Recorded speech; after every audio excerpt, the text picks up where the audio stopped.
चलो मेरी बात सुनो, हमारा बायोलॉजी का जो फर्स्ट चैप्टर है लिविंग वर्ल्ड, वो अपन इस चैप्टर के बाद स्टडी करेंगे, ठीक है। जो सेकंड चैप्टर है अपना बायोलॉजिकल क्लासिफिकेशन, इसमें हम लोगों ने क्लासिफिकेशंस की बात करके रखी है, बट अब हमें सारे एनसीईआरटी के पॉइंट्स को रीड करना है और जो भी पॉइंट इंपॉर्टेंट हैं उनको लिखना है, ठीक है ना। बुक में मार्क नहीं करना है, लिखना है, ठीक है ना। समझ में आई मेरी बात? देखो, the first point is, since the dawn of civilization there have been many attempts to classify living organisms. It was done instinctively, not using criteria that were scientific but born out of a need to use organisms for our own use, like for food, shelter and clothing. अब Aristotle was the earliest to attempt a more scientific basis for classification. तो इन तीनों points में जो सबसे important point है वो ये है, कौन सा? Aristotle was the earliest to attempt a more scientific basis for classification. अब इन्होंने किया क्या था? He used simple morphological characters. कौन से कैरेक्टर्स? कौन से कैरेक्टर्स लिए थे? Morphological characters. मॉर्फोलॉजी मींस जब हम बात करते हैं स्टडी ऑफ एक्सटर्नल फीचर्स, हम प्लांट्स की बात कर रहे हैं तो प्लांट्स में हमें बाहर से रूट, स्टेम और लीफ कैसा दिखाई देता है, उस कैरेक्टरिस्टिक को हम क्या बोलते हैं? मॉर्फोलॉजी। और उसने मॉर्फोलॉजिकल फीचर्स के बेस पर प्लांट्स को कितने पार्ट्स में डिवाइड किया? 3, trees, shrub and herb. Herbs वो प्लांट होते हैं जिनमें ग्रीन कलर का स्टेम होता है। कैसा स्टेम होता है? And banana is the largest herb. Banana is the shrub और ट्री में जो स्टेम होते हैं they are brown in colour, but shrub में जो स्टेम का बेस होता है वहीं से मेन ब्रांचेस निकलती हैं, तो we are not able to differentiate in between main branch and side branches in case of shrub. Tree में एक मेन स्टेम होगा, ऊपर जाके ब्रांचेस अराइज होंगी, नीचे से अराइज नहीं होंगी। अगर हम बात करें रोज प्लांट की तो rose is the example of shrub. Clear ये पॉइंट? फिर he also divided animals into 2 groups, those which has red blood and those that did not. Clear ये पॉइंट? ये लिखो फर्स्ट पॉइंट, लिखो first point. Aristotle was the earliest. Aristotle was the earliest. ये copy बिल्कुल अलग जाएगी आपकी points वाली, याद रखना नोट्स को लेकर। Aristotle was the earliest to attempt. Aristotle was the earliest to attempt a more scientific basis for classification. A more scientific basis for classification. Aristotle को हम फादर ऑफ जूलॉजी बोलते हैं, फादर ऑफ बायोलॉजी बोलते हैं, but ये points हमारी copy में सही हैं, यहां नहीं लिखने हमको, ठीक है ना। हाँ, अब देखो नेक्स्ट पॉइंट है, he used simple morphological characters to classify plants into trees, shrubs and herbs. ये मेंशन करो point. Aristotle used simple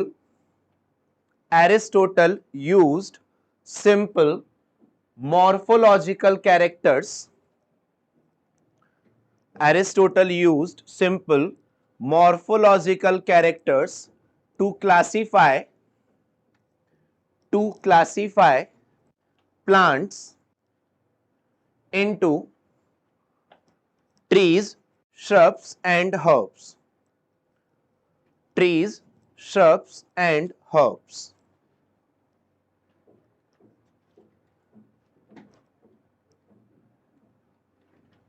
clear ये पॉइंट? लिखो नेक्स्ट, ये पॉइंट भी इंपॉर्टेंट है। Aristotle also divided animals. Aristotle also divided animals into 2 groups. ये chits ना कुछ नहीं होगा इनसे, हाँ पेज लेकर अटैच करवाओ बुक के अंदर, जो हमने पहले बात की थी फर्स्ट डे, कि हर एक 2 पेजेस के बाद एक व्हाइट कलर का A4 साइज पेपर लो, उसको बुक के अंदर लगवाओ, बुक को 3 से 4 पार्ट्स में डिवाइड कराओ, उसकी स्पाइरल बाइंडिंग करा लो। आपके पास एनसीईआरटी, यहां एनसीईआरटी लिखी हुई है, यहां उसके नोट्स हैं, दैट्स इट, कहीं जाना ही नहीं है बाहर। समझ में आई मेरी बात? हाँ, ये चिट्स 2 दिन अच्छी लगेंगी, 4 दिन बाद खराब हो जाएंगी पूरी। हाँ, तो पेजेस लगवाओ, अटैच करवाओ उसको। लिखो इसमें, Aristotle also divided animals into 2 groups, those those which had red blood, those which has red blood, and those that did not, which had red blood and those that did not।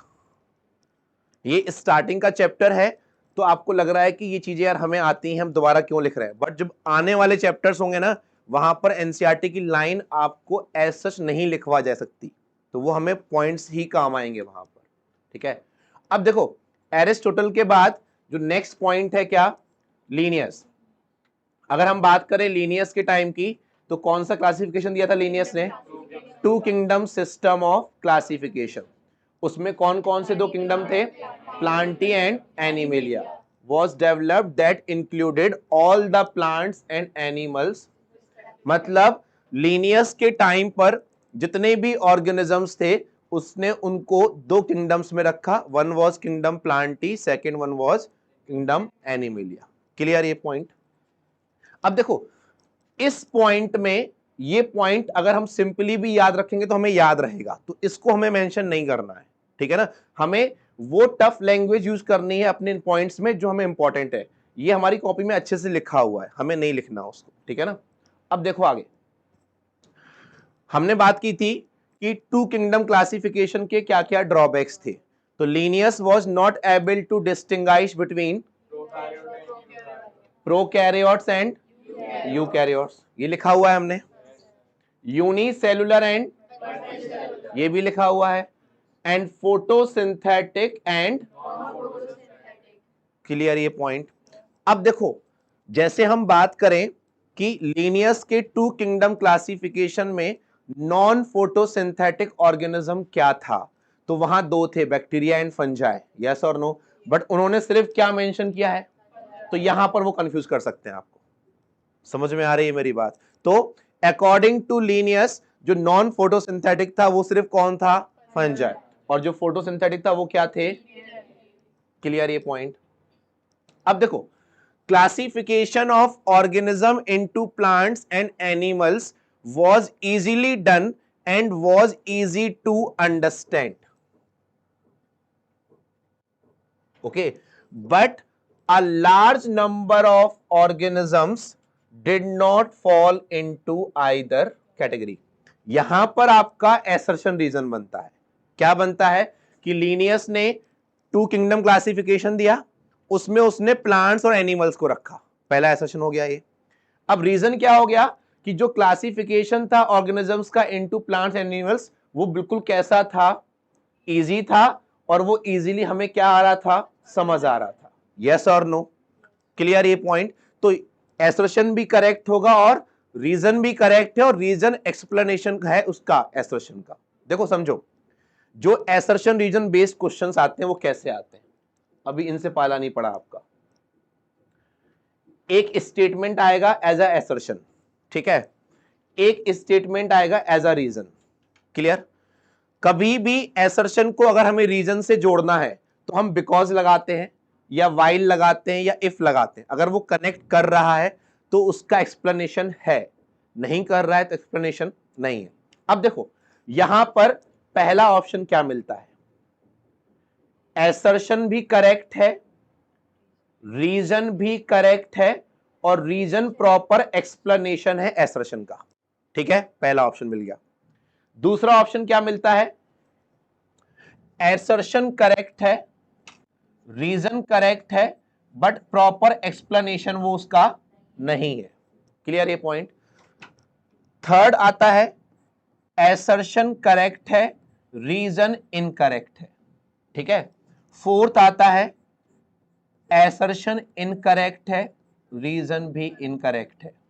अब देखो यहां पर समझना मेरी बात को, जितने भी एसर्शन रीजन आते हैं उसमें 50% में ये ऑप्शन होता है कि एसर्शन और रीजन दोनों करेक्ट है और रीजन एसर्शन का प्रॉपर एक्सप्लेनेशन है या नहीं है। ऐसे क्वेश्चन 50% आते हैं। 50% क्या आते हैं, एसर्शन और रीजन दोनों करेक्ट हैं, एसर्शन करेक्ट है रीजन इनकरेक्ट है, एसर्शन इनकरेक्ट है रीजन इनकरेक्ट करेक्ट है, या दोनों इनकरेक्ट है। ऐसे ऑप्शंस भी आते हैं। जरूरी नहीं है कि हमेशा पूछा जाए कि वो उसको एक्सप्लेन कर रहा है कि नहीं कर रहा है। समझ में आ रही है मेरी बात? तो जब भी एसर्शन रीजन की बात करेंगे, और अब जो लास्ट ईयर से पेपर का पैटर्न है नीट का, उसमें कई सारे स्टेटमेंट्स दे दिए जाते हैं और एसर्शन रीजन दे दिए जाते हैं, तो वहां पर बच्चे कंफ्यूज होते हैं। समझ में आई मेरी बात? तो हमें हर पॉइंट पर लेकर चलना है कि कहां पर एसर्शन रीजन बन सकता है। क्लियर ये चीज? तो लीनियस का जो क्लासिफिकेशन था वो इजी था और इजीली हमें समझ में भी क्या आ रहा था वो, और इसीलिए साइंटिस्टों ने उसको काफी लंबे टाइम तक फॉलो किया। बट उसका ड्रॉबैक ये भी था, a large number of organism did not fall into, ना ही वो प्लांट्स में रखे जा रहे थे, ना ही किस में रखे जा रहे थे, एनिमल्स में। क्लियर ये पॉइंट? तो ये पॉइंट लिखो, इसमें यहां एक पॉइंट ऐड करना, लिखना two kingdom classification of organism, two kingdom classification of organisms into plants and animals, two kingdom classification of organism into plants and animals was easily done, was easily done and was easy to understand, and was easy to understand, was easily done and was easy to understand, but a large number of organism, but a large number of organism did not fall into either category, a large number of organism did not fall into either category.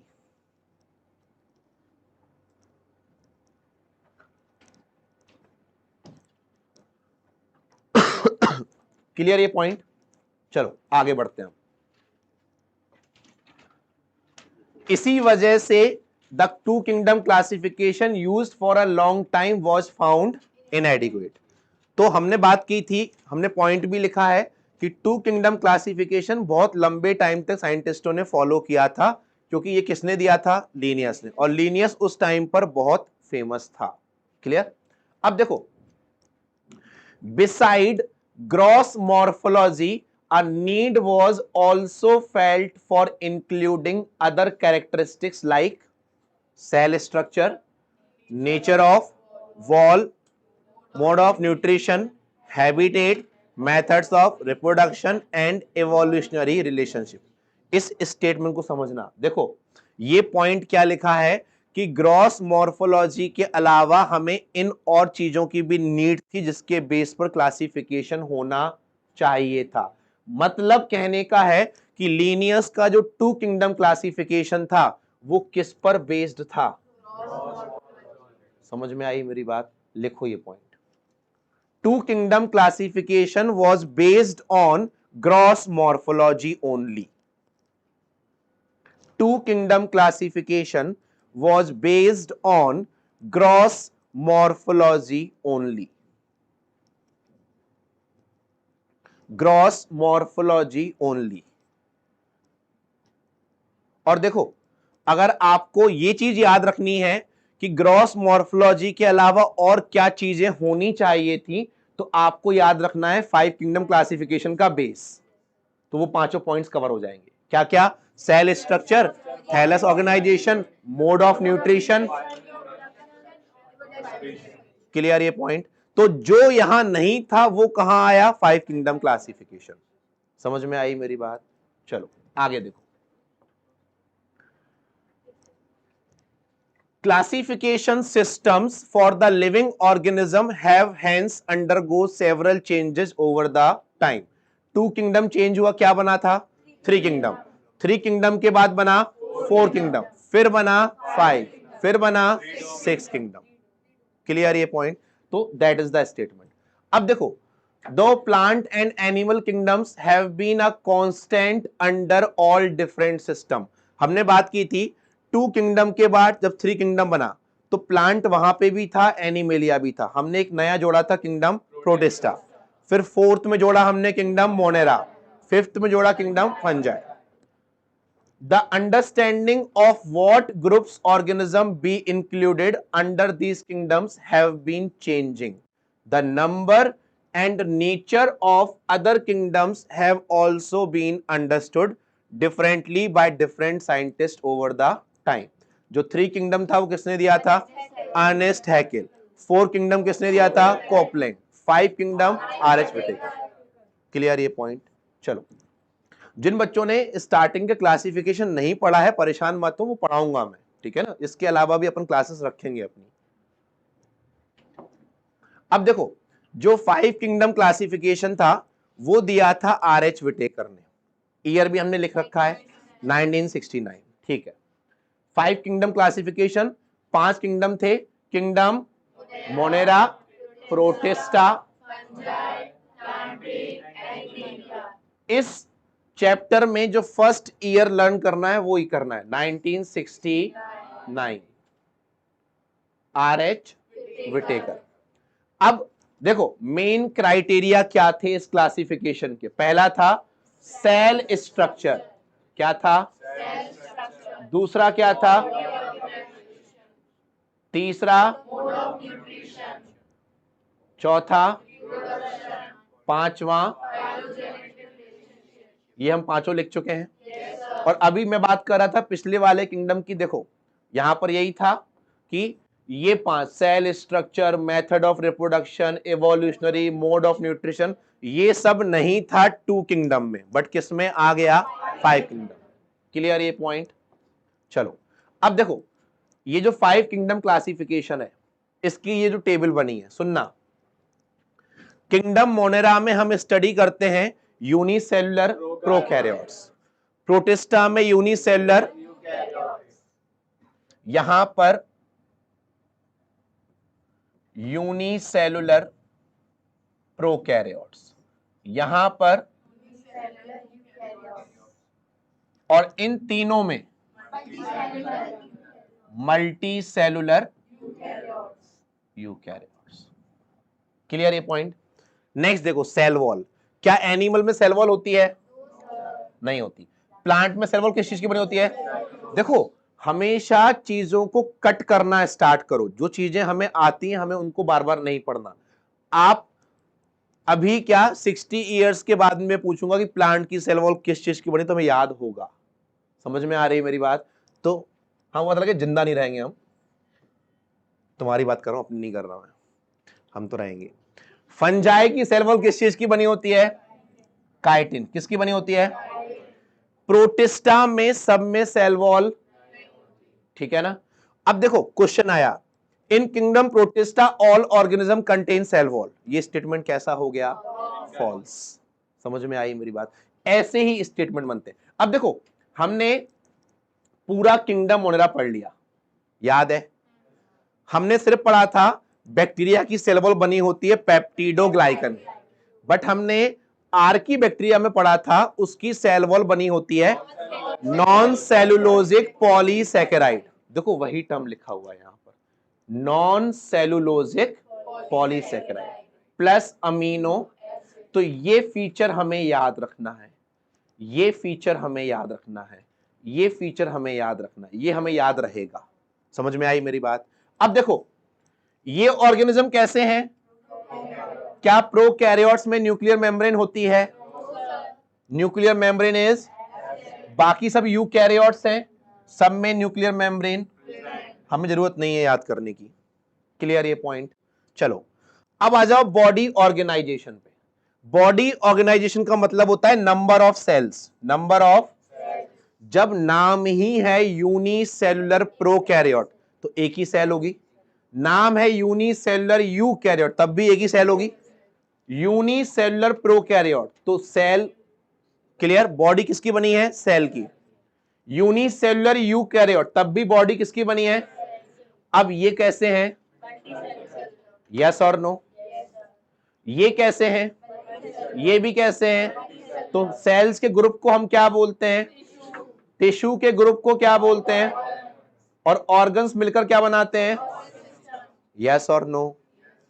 Clear ये point? अब देखो fungi जो होते हैं, ठीक है, ये सबसे पहले मल्टीसेलुलर यूकैरियोट थे।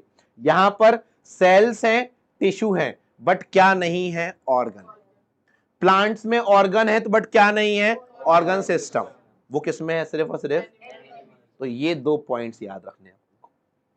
क्लियर? तो पूरी टेबल में जहां पर देखो ये 1 2 3, ये चौथा, ये पांचवा। अब देखो मोड ऑफ न्यूट्रिशन पर आओ। एनिमल्स कैसे होते हैं? कुछ याद नहीं रखना। प्लांट्स कैसे होते हैं? फंजाई कैसे होते हैं? या फिर, क्लियर ये पॉइंट? हमने किंगडम प्रोटिस्टा स्टार्ट किया था, हमने पढ़ा था उसमें ऑटोट्रॉफिक भी होते हैं, हेट्रोट्रॉफिक भी होते हैं। ये कैसे हैं? ऑटोट्रॉफिक। और कैसे हैं? समझ में आई मेरी बात? और हेट्रोट्रॉफिक में ही क्या आ जाता है? सैप्रोफिटिक, वो भी होगा यहां पर। क्लियर ये पॉइंट? हमने किंगडम मोनेरा पढ़ा था, फोटो ऑटोट्रॉफ, कीमो ऑटोट्रॉफ और हेट्रोट्रॉफ। तो देखो ऑटोट्रॉफ में कीमो ऑटोट्रॉफ, फोटो, और दूसरे कौन से हैं? और हेट्रो में ही क्या आता है? क्लियर ये पॉइंट? तो हमें ये पॉइंट्स याद ही नहीं करने, क्योंकि हम ये पढ़ चुके हैं सारी चीजें। अंडरस्टूड? तो जब भी अगर ये टेबल बनकर आती है, कोई स्पेस खाली होता है, तो आपको सबसे ज्यादा प्रॉब्लम इन 5 पॉइंट्स में आएगी। किस किस में? कि जो मोनेरा की सेल वॉल होती है वो किस चीज की बनी होती है? प्रोटिस्टा में सेल वॉल सब में नहीं होती। फंजाई की सेल वॉल काइटिन। उसके बाद बॉडी ऑर्गेनाइजेशन, प्लांट्स में tissue and organ, organ system नहीं होता। एनिमल्स में tissue, organ, organ system. Clear ये पॉइंट? इसमें लिखो, एक पॉइंट लिखो इसमें नीचे। In kingdom Monera, in kingdom Monera cell wall, in kingdom monera cell wall is made up of, in kingdom monera cell wall is made up of non-cellulosic, non-cellulosic, bracket में लिखना, polysaccharide and amino acids, polysaccharides and amino acids.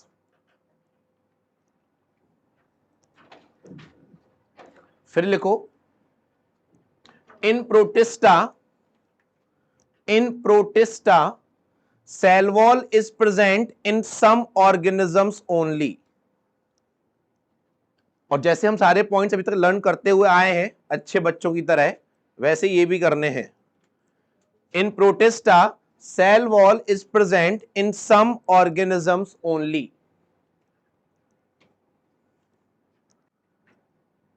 अभी ये point हम नहीं लिख रहे हैं क्योंकि ये थोड़ा आगे चल के कंफ्यूज करेगा तुमको, तो अभी वो वहीं लिखेंगे किंगडम फंजाई में, ठीक है ना? ओके, और इसका भी इतना रोल नहीं है, तो ये दो पॉइंट रखो क्लियर, ठीक है ना? क्योंकि कुछ चीजें हमारे ब्रेन में सेट हो जाती हैं, तो वो ये सेट रहेंगी अपने ब्रेन में। प्लांट्स की अगर हम बात कर रहे हैं तो प्लांट्स में हर ऑर्गन का अपना अपना फंक्शन होता है, वो आपस में इंटरकनेक्ट नहीं होते। तो प्लांट्स में ऑर्गन सिस्टम नहीं होता, एनिमल्स में होता है। क्लियर ये पॉइंट? चलो अब देखो, 5 किंगडम के बाद आया कौन सा क्लासिफिकेशन? 3 domain classification. कौन सा? ये भी हमने अच्छे से लिखा हुआ है कि जो 3 डोमेन क्लासिफिकेशन है, that divides the kingdom Monera into 2 domains. ठीक है, अब ये क्वेश्चन पूछा जा सकता है कि 3 डोमेन क्लासिफिकेशन में किस किंगडम को 2 डोमेन मिले? किंगडम क्या था? मोनेरा। कौन सा किंगडम था? leaving the remaining eukaryotic kingdom in the 3rd domain and thereby a 6th kingdom classification। देखो जो बच्चे नए हैं सुने, 3 डोमेन, जो 3 डोमेन क्लासिफिकेशन था, साइंटिस्ट थे कार्ल वूज। कौन थे? इन्होंने क्लासिफिकेशन दिया, इन्होंने क्या किया, 3 डोमेन बनाए। पहला था प्रोकैरिया, ठीक है, दूसरा था आर्किया और तीसरा था यूकैरिया। ये 3। अब देखो, उन्होंने प्रोकैरिया में रखा किंगडम मोनेरा या बैक्टीरिया यू कैन से, ठीक है, और आर्किया में रखा आर्की बैक्टीरिया। किसको रखा, किसको रखा, और यूकैरिया में रखा बाकी सारे किंगडम्स को, यानी kingdom protista, kingdom fungi, kingdom Plantae and kingdom. Clear ये पॉइंट? तो देखो 4 किंगडम ये हो गए, 5वां ये हुआ, 6वां ये हुआ, तो क्या नाम रखा गया इसका, 6 किंगडम क्लासिफिकेशन। क्लियर ये पॉइंट? बट हमें यहां पर ये पॉइंट याद रखना है कि किस किंगडम को 2 डोमेन्स मिले, किंगडम मोनेरा को। क्लियर ये पॉइंट? लिखो ये, इन 3 domain system, in 3 domain system, in 3 domain system, kingdom monera was divided, kingdom monera was divided, kingdom monera was divided into 2 domains, into 2 domains. Clear ये point?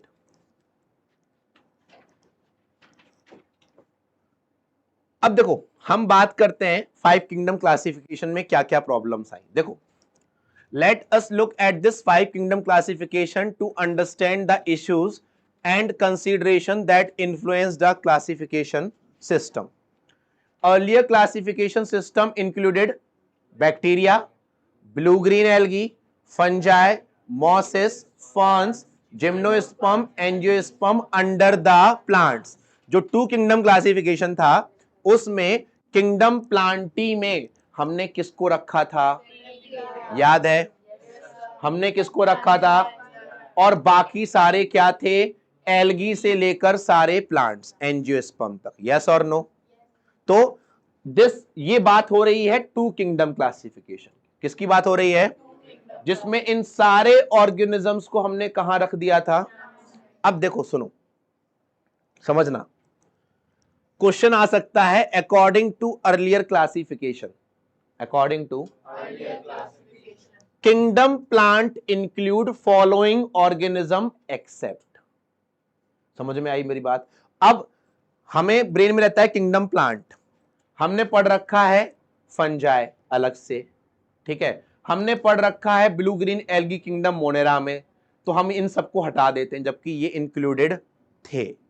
समझ में आ रही है मेरी बात?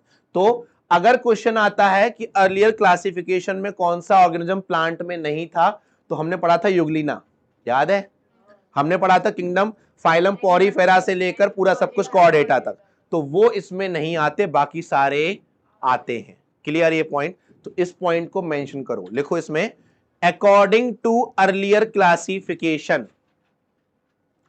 According to earlier classification, according to earlier classification, kingdom plant include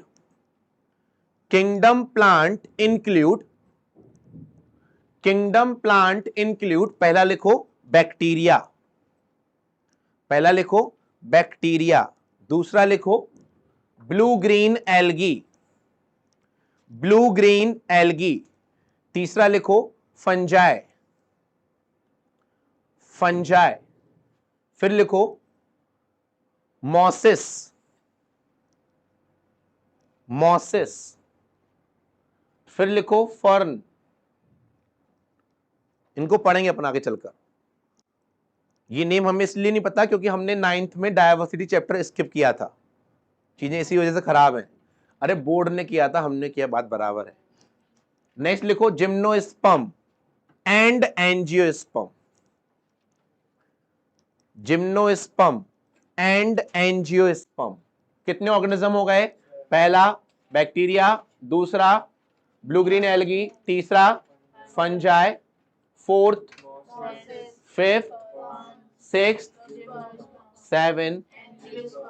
clear ये point? चलो आगे सुनो। देखो इन सारे ऑर्गेनिजम्स को किंगडम प्लांटी में रखने का सिर्फ एक रीजन था, उनमें क्या प्रेजेंट होती है? Cell wall. क्लियर ये point? The character that unified this whole kingdom was that all the organism included had a cell wall in their cells. This placed together groups which widely differed in other characteristics. Blue green algae prokaryotes होते हैं, बाकी eukaryotes होते हैं, fungi heterotroph होते हैं, plants autotroph होते हैं. इतने सब डिफरेंट होने के बाद भी हमने इनको एक किंगडम प्लांटी में रखा due to cell wall. Clear? अब देखो वही पॉइंट है. It brought together the prokaryotic bacteria and blue green algae with other group which were. Clear? तो ये डिफरेंस हम एज अ ड्रॉबैक लिख चुके हैं वहां पर टू किंगडम क्लासिफिकेशन में कि Linnaeus was not able to differentiate between prokaryote and eukaryote. यहां पर एक पॉइंट मेंशन करो. ऑल दीज ऑर्गेनिजम्स, जो नीचे लिखा है पॉइंट, इसी का नेक्स्ट पॉइंट है. All these organisms were placed in, all these organisms were placed in kingdom Plantae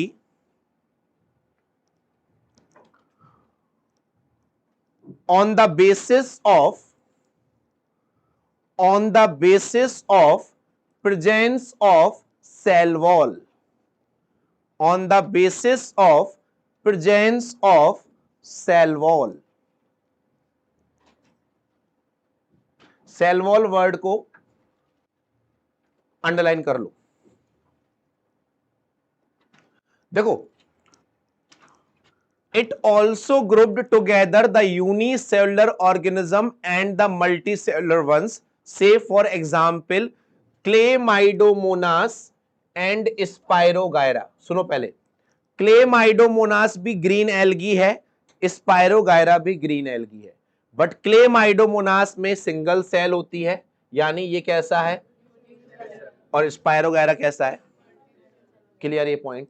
ये हम पढ़ चुके हैं कि Linnaeus was not able to differentiate in between unicellular and, तो वहां पर जो हमने पॉइंट लिखा था Linnaeus was not able to differentiate in between unicellular and, वहां पर हम ब्रैकेट में ये पॉइंट लिख देंगे कि एग्जाम्पल Chlamydomonas and. समझ में आई मेरी बात? चाहो तो मेंशन कर लो वहीं पर. For example Chlamydomonas and Spirogyra, जो नोट्स थे पहले वहां लिख लो. जो अभी के नोट्स है उसमें नहीं है, जो हमने बच्चों को पहले नोट्स बनवाए हैं उसमें है. अभी परेशान मत हो नए बच्चे, लिखेंगे अपन सारी चीजें. लिखा है ना यूनिसेलुलर एंड मल्टीसेलुलर, ब्रैकेट में लिख लो. For example Chlamydomonas and Spirogyra. For example Chlamydomonas and Spirogyra. Clear ये पॉइंट? अब देखो नेक्स्ट पॉइंट सुनो. फिर वही फीचर है, the classification did not differentiate between heterotroph and autotroph. Heterotroph थे क्या? फंजाई. ऑटोट्रॉफ क्या थे? क्लियर ये पॉइंट? कोई इंपॉर्टेंट नहीं है ये पॉइंट, ठीक है ना? ये लिख लिया. Chlamydomonas कैसा होता है? Spirogyra. चलो आगे बढ़ते हैं अपन.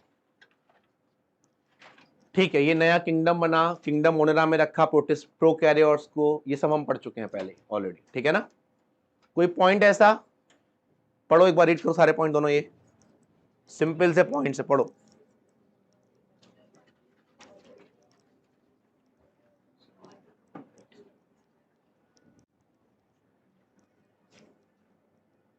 क्लियर ये पॉइंट्स? चलो आगे देखो. ये मैंने पॉइंट तुम लोग कॉपी के टॉप पर लिखवाया था. देखो किंगडम प्रोटिस्टा में हमने रखा Chlamydomonas एंड क्लोरेला को, जो पहले किस में रखे गए थे?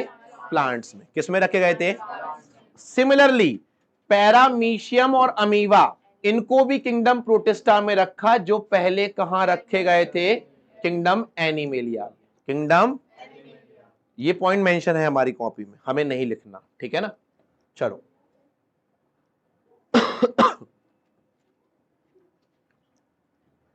this kind of changes which take place in future too depending on the improvement in our understanding of characteristics and evolutionary, ये भी हम पढ़ चुके हैं, yes or no।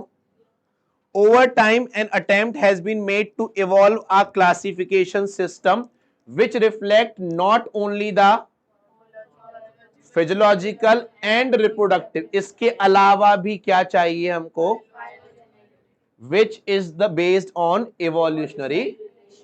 तो ये सारी चीजें किस किंगडम में मिली थी हमें, 5 किंगडम क्लासिफिकेशन, किस में मिली थी,